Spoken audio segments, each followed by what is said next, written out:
Our last big opening is left field, it seems. And there's a few left fielders out in the market, but Nimmo as an option is gone. Where do you see us going for left field right now? This is a tough one because I think that I would be more than happy with Benintendi just because he proved that he could be a very big impact bat for us just as that contact guy. But I think if you want to aim high, you go for a Bryan Reynolds. But also the Yankees need to prove a willingness to move bigger prospects because that is going to realistically take at least a Dominguez at minimum, and then add on Everson Pereira and guys like that towards the back end of that deal. You're going to have to move a lot of prospect capital for that to happen. So I think that's more on I'd say there's a 10% chance, 15% chance of that happening right now, realistically. Unless they do say, fuck it, we're going balls to the wall, clear a little bit of payroll, and then bring this guy in. Because he is, I think, a free agent after 2025, I want to say. So that's a lot of control for a really good player. Outside of him, I think the most realistic trade route they could go is probably with the D-back guys. And I liked the theory of bringing in Daulton Varsho. The more that I looked into his numbers, the more dynamic he looks to me, and he does catch as well. And rather than having to rely on Ben Wardfett, who really hasn't proven that he literally didn't prove that he could stay on the field at all. He never made it to the field. So I'd rather platoon Trevi and Varsho, honestly, and still get production offensively. This guy can move over to left field at any given time and still steal you 16 to 20 bases a season. And he's got potential pop from, like in Yankee Stadium, I think his power numbers would uptick. He does strike out quite a bit.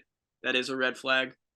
But I think him, like that makes a lot of sense. Or even like a Jake McCarthy, who's more on the other side of that spectrum, where he's a more high contact guy. But if you look at his metrics, Baseball Savant's not too kind to him other than sprint speed. Yeah. So but he is a lefty bat. So like I could see them seeing him as a project, and it's like a better version of Tim LaCastro, essentially. So I don't hate that necessarily. I would want to see what you can give up. And like if you're really going to go all in on a trade with the D-backs, see what they're listening on with Zach Gallen. I don't think that it's a guaranteed lock that he is going to stay there forever. So if you could try to get a Gallen in that, you get a 2 in your rotation through the trade route, and then you get a decent left field option as well. That's a really good scenario that I think is more realistic, honestly, than anything else. Another option is they bring in a Michael Conforto for a year as like a reclamation, proven deal, which is potentially possible because he's a Boris client. So I could see them going for Rodon and him, and they'll probably get a decent, what you think, maybe like 14, 15 million a year. He's not going to make the qualifying offer, even though a healthy Conforto easily makes the QO. I would think 15. Yeah. Yeah, something like that, which isn't bad at all. But it's like really like they'd have to start clearing payroll for these types of moves to be made. You think he's looking for over a year? I don't know. I think that he might follow in Bellinger's footsteps because Bellinger turned down a lot of multi-year deals, and even Syndergaard did it. I know pitching's different, obviously, but these guys are getting 3 to 4 year deals that are more team friendly, I think. Yeah. And I think these guys want to prove that they're still young enough to hit the market again running. And what's the market value going to look like next year? Because we already saw a big inflation this season. So I think that's a very potential. It's still like lower tier in terms of, I think, possibilities, but it's still viable. And then the last one that has been brought up is trading with the Twins for Max Kepler, who he had one really good power season in 2019. I think he had 36 homers, 90 RBIs, but he's kind of fallen off ever since that point and been at best a below average player. But I wouldn't put it past the Yankees to make that kind of move just because that is a very Yankees move. We've seen stuff like that before from them, and maybe they strike gold with it, but that's like kind of a worst case scenario for me if I'm being honest. And then one more one if I'm like trying to aim bigger, like real big, because they were talking about the big trade or the big move that the Yankees got going on that's bigger than Rodon. I think it could include maybe the Brewers for a Christian Yelich because that is a huge contract. And I don't remember what the exact AAV is, but it is under 30 million. Way Former, under. yeah, way Super under. team friendly. Mm-hmm. I And think he's it's like 23. exactly. So this is a guy who's still a slightly above average player, even though he fell off. He didn't fall off quite the same way that Bellinger did. So he does provide value, and he is a good defensive player. But the question is, like, how much would that cost, prospect capital wise? And then on top of that, can you pair him with like aim high, baby, Devin Williams, or one of their starters like a Brandon Woodruff? Like, if that's potentially like in the mix, I say you go that route. But there's a lot to consider there. So, what are you thinking though? Yeah, I'm more pessimistic on a long term, any more than a 1 year free agent deal right now. Yeah. And I think it's because the Yankees are in on Rodon and kind of honing in. And I think at this point, looking at the market, they're more comfortable. Okay, we have Hicks. We're fine with our platoon combination of Hicks, Oswaldo Cabrera, and then when Giancarlo Stanton plays the field next year. Like we would rather upgrade this top level pitcher than have to shell out like a 15 million over 3 years for Benintendi, or whoever, or Nimmo long term, and then Honestly, take yourselves out of that. So I think Conforto, the 1 year deal, I kind of like because it matches the timeline of some of the kids if we're not going to trade them away. yeah, Um, then in terms of the trade pieces, I think Bryan Reynolds is going to cost a lot, and though I do like him. It really depends on what they're willing to part with. Um, Daulton Varsho is interesting just because I think it would be a funny roster move for the Yankees to yeah, go Trevino as their catcher, and then Daulton Varsho as their backup catcher, and yeah. IKF as their third string, like ICE, I mean, and then bring up Rortvet as needed, like part ways with Higgy. I love Higgy, but like yeah, if there's an injury, like long term, in game you bring in Varsho or IKF if Varsho is like playing or vice versa, we and love then players who can catch. yeah.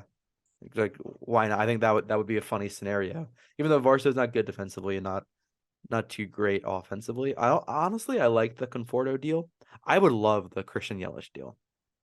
I Um, mean, yeah, even for how he's performed the last few years, I'll take his defense is solid, and I think that he can find a porch at Yankee Stadium. Um, he can be really good potentially, and being back with Giancarlo Stanton, who's a friend of his from back in his Miami days. I looked up his contract, 215 over 9 years. That's 23.8 million. yep. And he was still a 111 OPS plus guy last year, Yep. so it's not terrible at all. It's much If better you than we've had in left field. That's a very athletic outfield too, with Judge already there and Bader in center, and then you've got Yelich right next to him. Like, I honestly take that, especially in a playoff situation. And Christian Yelich as a 7 hitter, 8 hitter, I'll take it before And like, MVP. I know his power's been down too, but like, this is a dude who can, like, he hit 45 homers not too long ago or whatever it was. He could probably hit you 25, 30 jacks in Yankee Stadium by learning that short porch. Yeah, if he does what he did in Miami before he was in Milwaukee, I think that's amazing for Yelich. I mean, he played center field when he was younger. Like he'll be pretty solid defensively. His arm isn't great, but in terms of Yankee Stadium and left field, especially with Bader there, you're looking for a range. Yeah. And Yelich can give you that more so than Hicks can, more so than even the athletic Oswaldo Cabrera can, just because he's not a left fielder. He's not an outfielder.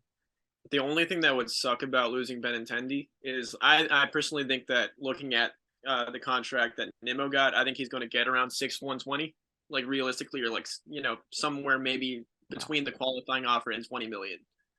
Just because he did have such an up year last season, and he is 27, 20. I think he's 27, so he's a young guy, and like if you sign him If on a it's more six. than 3 years to me, it's not worth it on So Benintendi. the only reason that I like say that the selfish side of me is that I have a feeling that he would go to the Astros. So if he goes to the Astros, you have to counter pretty well, because they're going to get better by having that contact bat. It's just inevitable. So if you do that, like Yelich is kind of the perfect counter to that. Those fuckers. SOBs. Is Michael Brantley a free agent still? Yeah, he's another one who could go on like a 2 year deal or 1 year deal with an option. Yeah. Um, I think he's a bad option defensively for Yankee Stadium left field, yeah. unfortunately.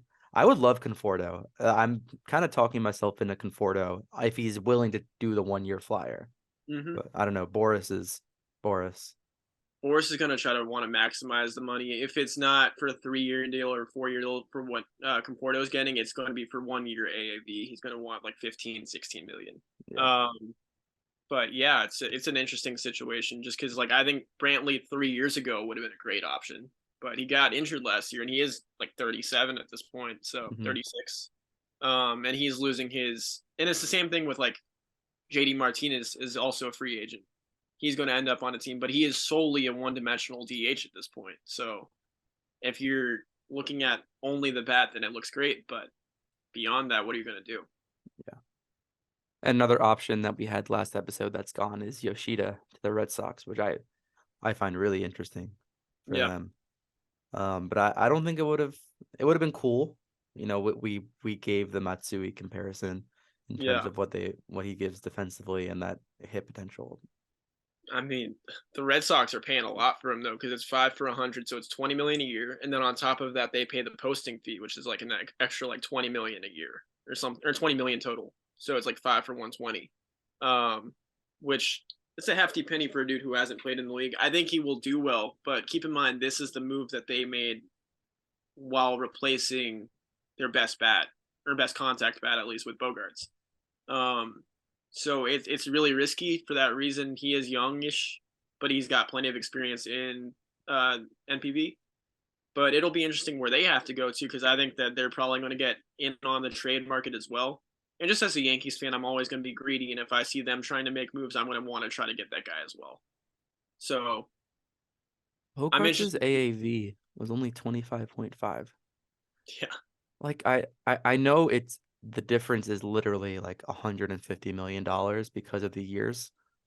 But do the Red Sox not think they're gonna make that money with Xander Bogaerts on their team long term? I genuinely don't understand it. And what also confuses me too, like they run it right now like a small market team is like just the vibe that they're giving off. But I think he turned down 30 million for a year. It was the extension that they tried to give him after the 2021 season. And like that just isn't a slap in the face to a dude who's been with you through thick and thin through the like rebuild and then also the championships. So that just really is a low blow from them in that sense. But they better have something up their sleeve in order to get back in good graces with that fan base. That's for sure. Yeah. Heim Bloom is probably on the hot seat. I mean, I'll take it. Fifth Yeah. place Red Sox. We have enough to deal with. Mm-hmm.